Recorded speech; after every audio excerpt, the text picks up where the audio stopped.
أشهد أن لا إله إلا الله وحده لا شريك له وأشهد أن محمدا عبده ورسوله أما بعد فأعوذ بالله من الشيطان الرجيم بسم الله الرحمن الرحيم الحمد لله رب العالمين الرحمن الرحيم مالك يوم الدين إياك نعبد وإياك نستعين اهدنا الصراط المستقيم صراط الذين أنعمت عليهم غير المغضوب عليهم ولا الضالين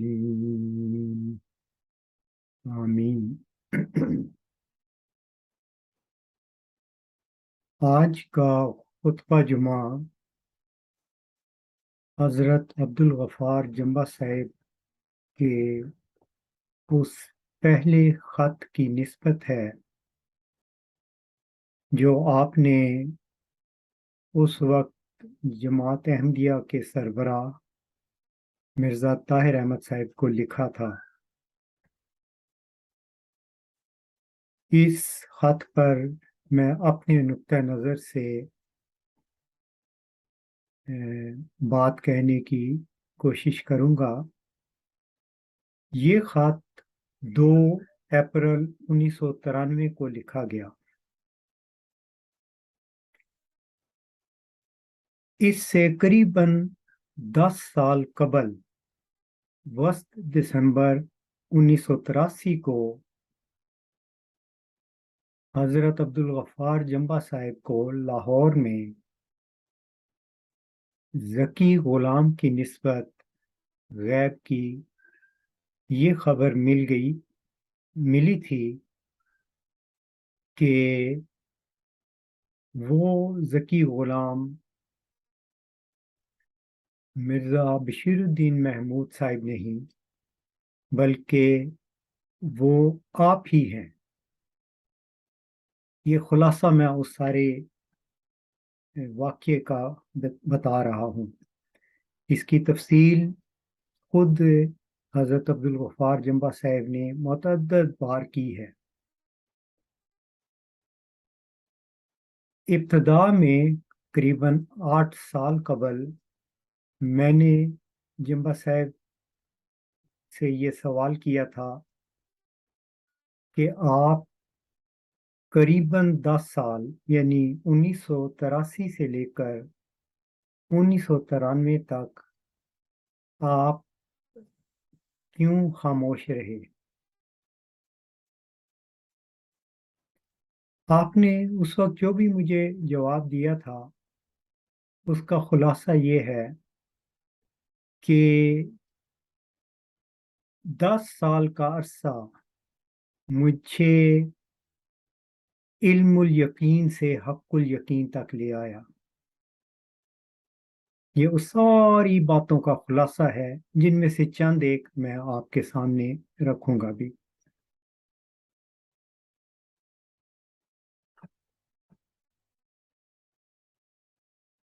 پھر ایک یہ سوال بھی پیدا ہوتا ہے کہ آپ نے یعنی جمبہ صاحب نے عام اعلان کیوں نہیں کیا، یعنی لوگوں میں یہ بات کہنا شروع کر دیتے کہ میں ہی وہ ذکی غلام ہوں جس کی بانی جماعت حضرت مرزا غلام احمد قادیانی علیہ السلام کو بشارت دی گئی تھی۔ اس کی 2 وجوہات تو بہت واضح ہیں۔ پہلی وجہ یہ ہے کہ جماعت جس کو یہ ذکی غلام کی بشارت دی گئی تھی یہ ایک امام کے تابع تھی اور ہے، اس لیے جماعت کے امام کو پیغام پہنچا دینا دراصل ساری جماعت کو پیغام پہنچا دینا ہے، اس سے فساد نہیں پھیلتا۔ یہ پرامن طریق ہے۔ دوسری بات یہ کہ ایک حدیث ہے، کیفا انتم اذا نزل عیسی ابن مریم منکم و امامکم منکم، تمہاری کیا حالت ہوگی جب عیسیٰ بن مریم تم میں نازل ہوں گے اور تمہارا امام تم میں ہوگا۔ ذکی غلام دراصل ہے ہی عیسیٰ ابن مریم، جس کی بشارت مرزا صاحب کو دی گئی تھی۔ آپ کو اللہ تعالیٰ نے مریم کہا تھا اور آپ کو ایک عیسیٰ کی بشارت دی گئی تھی،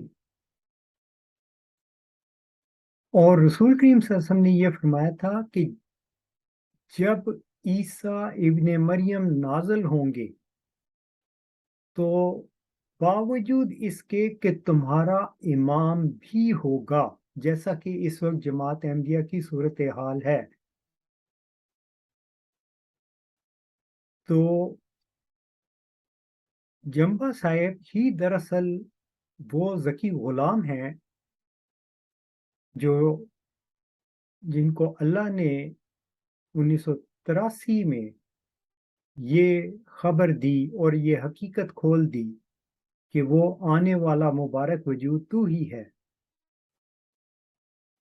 اور اس وقت جماعت کا ایک امام تھا۔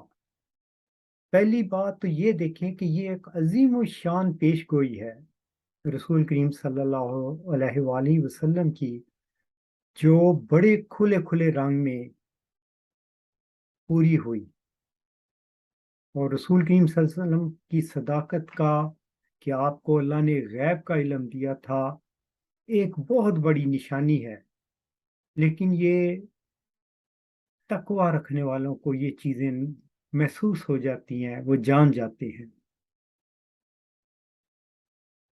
اب اس امام کو جمبا صاحب نے یہ پہلا خط لکھا تھا جس میں آپ نے یہ تحریر فرمایا۔ اب میں اس کی تھوڑی تھوڑی باتیں سامنے رکھتا ہوں۔ آپ نے لکھا کہ قریباً وسط دسمبر 1983 میں میرے ساتھ ایک واقعہ ہوا، اور یہ واقعہ ایسا تھا کہ اس کے نتیجہ میں مجھے غیب سے اچانک بعض باتوں کا پتہ چلنا شروع ہو گیا۔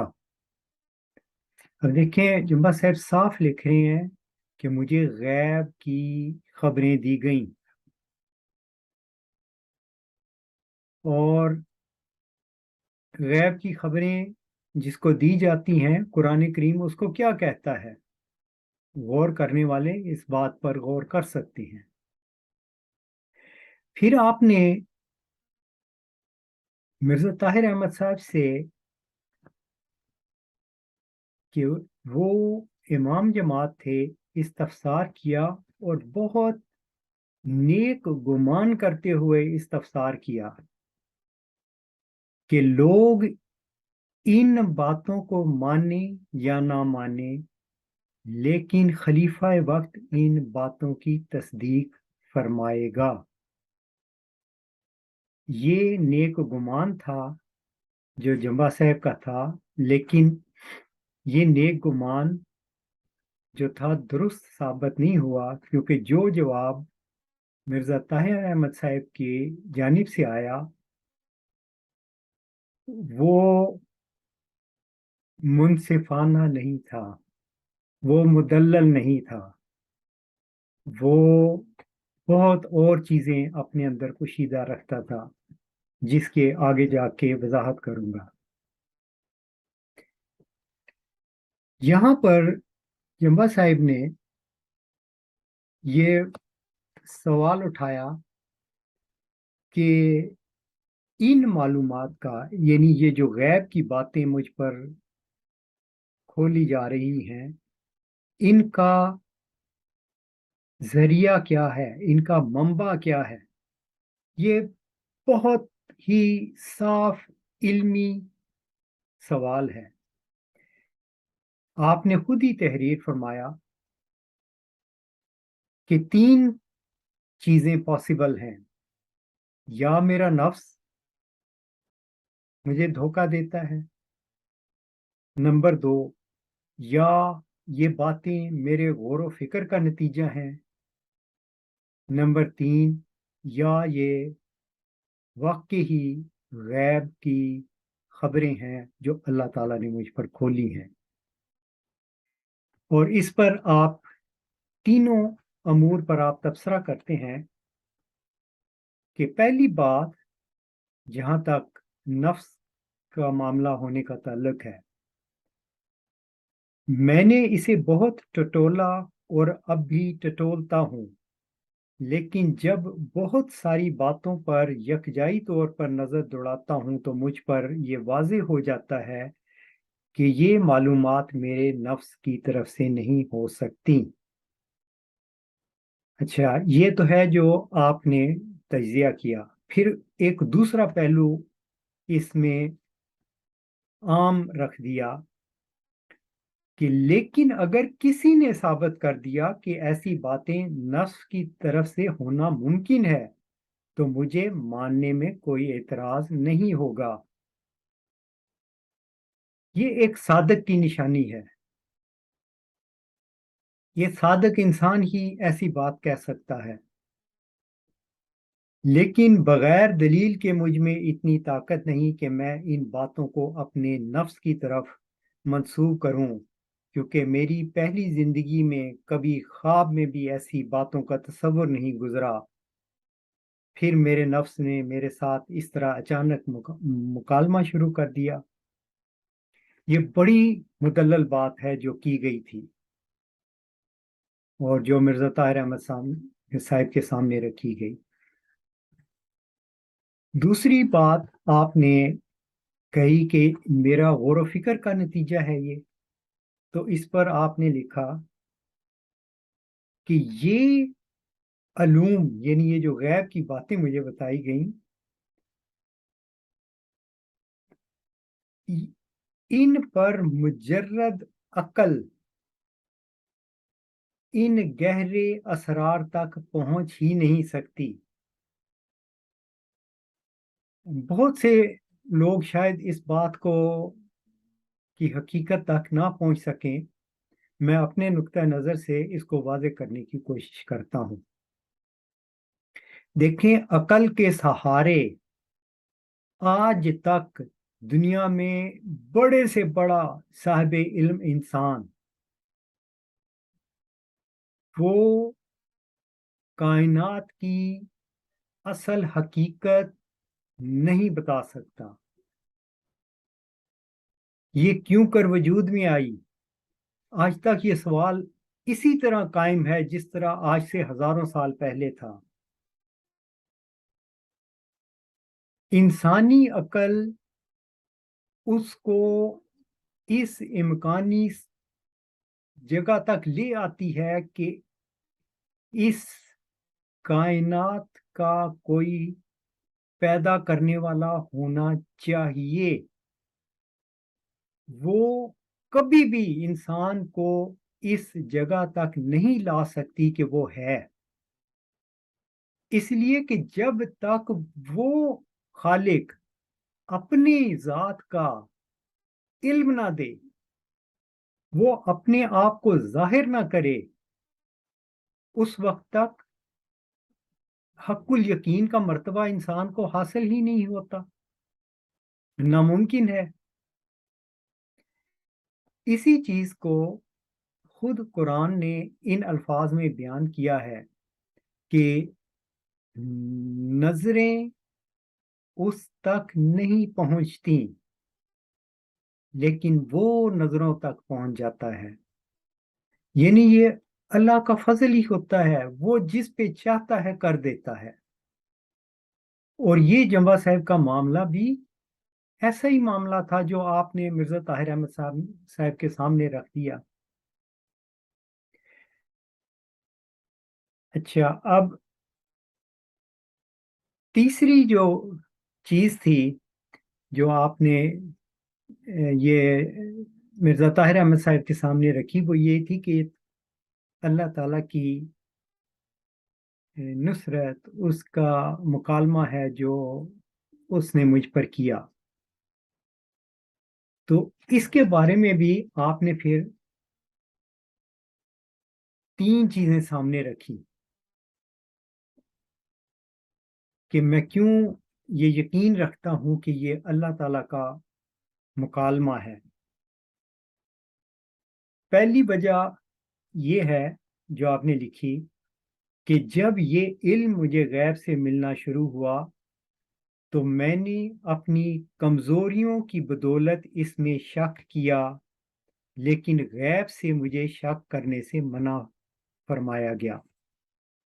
اچھا، اب یہ امر ایسا ہے جس کے اوپر ہم ایز اے تھرڈ پرسن ہونے کے کوئی تبصرہ نہیں کر سکتے، کیونکہ ہمیں علم نہیں کہ کسی شخص کے ساتھ کیا معاملہ گزرا.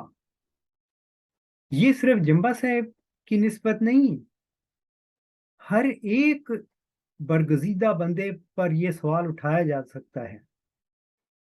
کیا کوئی ثبوت دے سکتا ہے کہ غار ہرا میں جو ہوا وہ اس کے یہ ٹھوس ثبوت ہیں؟ مرزا صاحب کے ساتھ جو ہوا، غیب کی خبریں دی گئیں، اس کے ٹھوس ثبوت یہ ہیں؟ نہیں، یہ اس بندے اور خدا کے درمیان معاملہ ہے. لیکن ہم ایز اے تھرڈ پرسن جب اس سے ریلیٹڈ باتوں کو دیکھتے ہیں، دلائل دیکھتے ہیں، ان واقعات کو ہوتا دیکھتے ہیں، تو ان کی صداقت کا بالواسطہ ثبوت ہمارے ہاتھ میں آ جاتا ہے. اب یہاں پر میں یہ کچھ تبصرہ کرنا چاہتا ہوں کہ جب میں ابتدا میں جمبا صاحب سے اپنے علم کی بڑھنے کی خاطر سوال کیا کرتا تھا تو اس وقت بھی جمبا صاحب نے مجھے یہ کہا تھا کہ جب پہلی دفعہ مجھے یہ خبریں ملی تو مجھے یہ شک گزرا کہ یہ میری نفسانی خیالات تو نہیں. اور پھر خدا تعالی نے مسلسل یہ وحی کی لا ریب فیہ، یعنی ان کی زبان سے یہ الفاظ نکلتے گئے.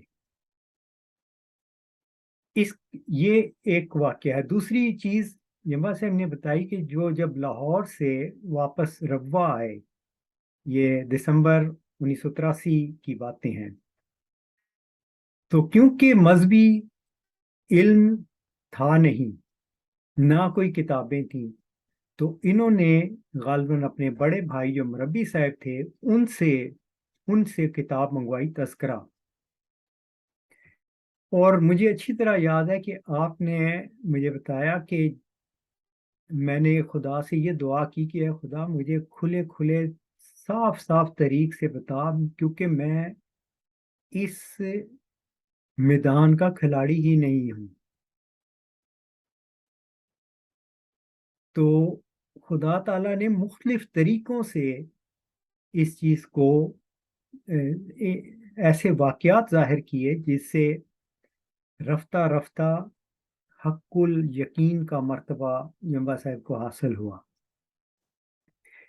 اس ضمن میں ایک چھوٹی سی بات میں بتاتا ہوں کہ آپ نے تذکرہ منگوایا اور اس کو پڑھنا شروع کیا، اور جہاں سے کھولا وہ وہاں پر اتفاق سے وہی ایک الہام درج تھا. وہ الہام یہ تھا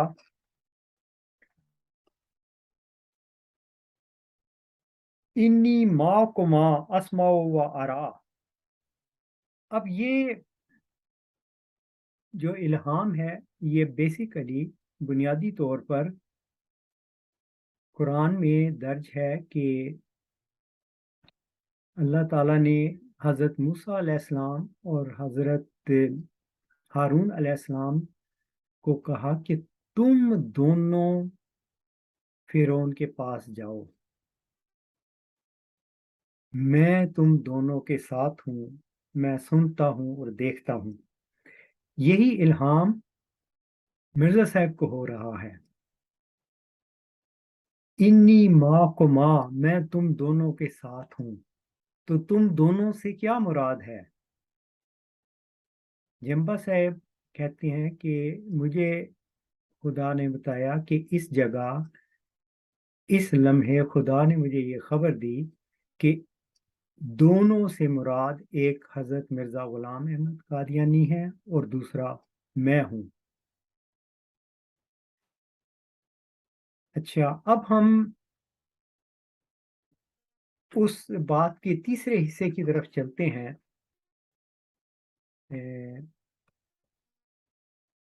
کہ یہ الہی خبریں تھیں۔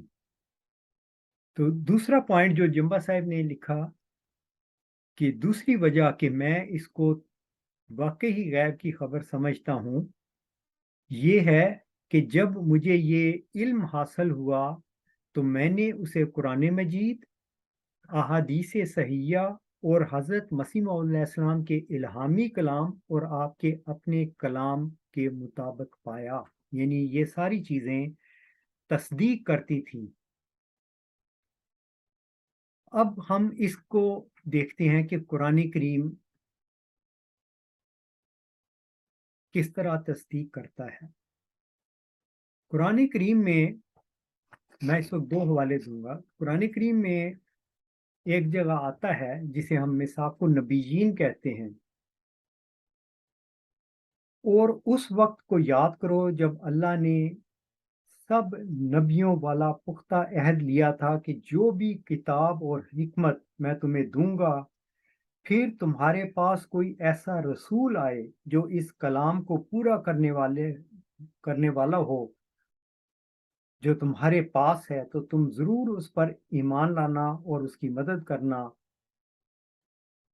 اور فرمایا کہ کیا تم اقرار کرتے ہو اس پر، میری ذمہ داری قبول کرتے ہو؟ انہوں نے کہا ہاں ہم اقرار کرتے ہیں۔ فرمایا اب تم گواہ رہو اور میں تمہارے ساتھ گواہوں میں سے ایک ہوں، اور جو شخص اس عہد کے بعد پھر جائے تو ایسے لوگ فاسق ہیں۔ اب یہاں پہ دیکھیے کہ یہ کلام نازل کس پہ ہو رہا ہے؟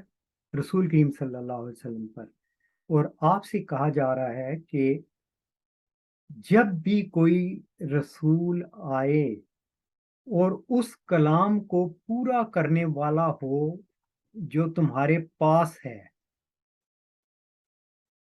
اب دیکھیں اس کے دو حصے ہیں، ایک ہے وہ جماعت جو مرزا صاحب علیہ السلام کو مانتی ہے۔ کیوں مانتی ہے؟ کیونکہ قرآن کی تعلیم کی روشنی میں ایک رسول آیا جس نے اپنی صداقت کی گواہی قرآن سے دی، سورۃ جمعہ پیش کی، وآخرین منہم لما یلحقوا بہم، اور رسول کریم صلی اللہ علیہ وسلم نے فرمایا تھا کہ اگر ایمان ثریہ پر بھی چلا جائے تو اہل فارس میں سے ایک شخص یا کئی اشخاص اس کو واپس لے آئیں گے۔ تو قرآن مرزا صاحب علیہ السلام کا دعویٰ، اس کی صداقت اس کلام میں موجود ہے جو مسلمانوں کے ہاتھوں میں تھا اور ہے۔ اسی طرح جماعت احمدیہ جو مرزا صاحب کو خدا کا ایک نبی اور رسول مانتی ہے، ان کے اوپر بھی تو ایک کلام اترا ہے۔ کیا اس کلام میں ایک آنے والے کی خبر نہیں ہے؟ اتنی دفعہ ہے کہ حضرت مسیح علیہ السلام نے جتنا عیسائیت کا مقابلہ کیا الہی کلام کی روشنی میں، اس کے برابر وہ کلام بھی موجود ہے جو ایک آنے والے مبارک وجود کی خبر دیتا ہے۔ تو جماعت احمدیہ کے ہاتھوں میں وہ کلام موجود ہے۔ تو کیا جماعت نے میثاق النبیین کے مطابق کام کیا؟ وہ پختہ عہد جو لیا گیا تھا کہ جب بھی کوئی خدا کا ایسا ملہم شخص آئے اور گزشتہ کلام اس کی تصدیق کرتا ہو، وہ ایسے دلائل دے، تو پھر تم اس کا انکار کر دو گے۔ اور یہیں پہ بتایا گیا کہ جو انکار کرتا ہے وہ فاسق ہو جاتا ہے۔ اور یہاں پہ بھی ضمناً ایک عرض کر دوں کہ یہ بالکل وہی چیز ہے جو آیت استخلاف میں ہے، وَمَن کَفَرَ بَعْدَ ذَلِكَ فَأُولَٰئِكَ هُمُ الْفَاسِقُونَ۔ تو یہ تو جمبا صاحب نے جو لکھا کہ میں کلام الہی احادیث میری دعوے کی تصدیق کرتے ہیں، تو پہلی چیز تو یہ میں نے ایک آیت رکھ دی قرآن کی۔ دوسری چیز میں یہ رکھتا ہوں کہ سورۃ زخرف میں حضرت موسیٰ علیہ السلام اور فرعون کا واقعہ بیان کرنے کے بعد اللہ تعالیٰ رسول کریم صلی اللہ علیہ وآلہ وسلم کو خبر دیتا ہے وَجَعَلْنَاهَا مَثَلًا لِلْآخِرِينَ، ہم نے آخرین میں اسے ایک مثال بنایا۔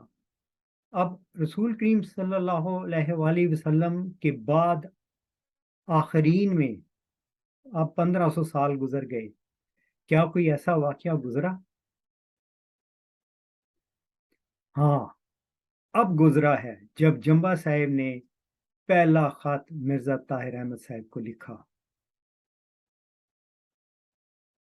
ایک کمزور انسان جیسے کہ حضرت موسیٰ علیہ السلام کا واقعہ آتا ہے، ان کو اللہ نے کہا کہ تو نرم نرم کلام کرنا۔ اسی طرح جمبا صاحب کا پہلا خط پڑھ کے دیکھ لیجئے کہ نرم نرم کلام کیا گیا، لیکن بہت ہی مدلل۔ تو یہ تو ہو گئی قرآنی باتیں، دلائل۔ پھر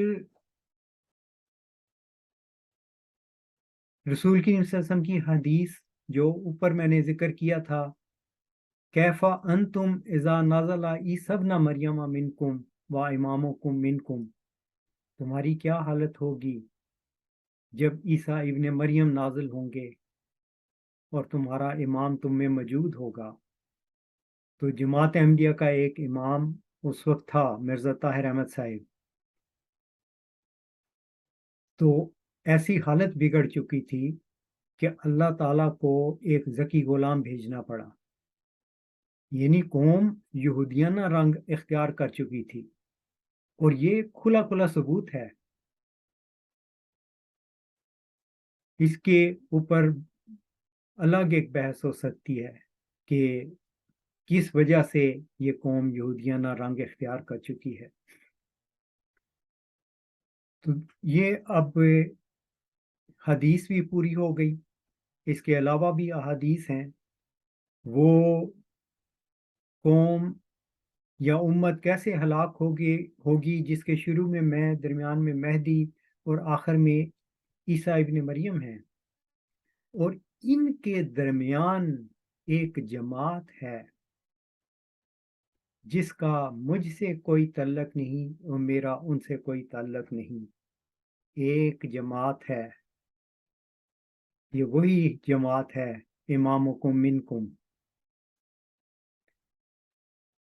اب تیسری چیز جو جمبا صاحب نے بطور دلیل کے مرزا طاہر احمد صاحب کے سامنے رکھی کہ وہ مرزا غلام احمد قادیانی علیہ السلام جن کو پوری جماعت احمدیہ جن پر ایمان رکھتی ہے، ان کا کلام بھی ایک ذکی غلام کی خبر دیتا ہے جس نے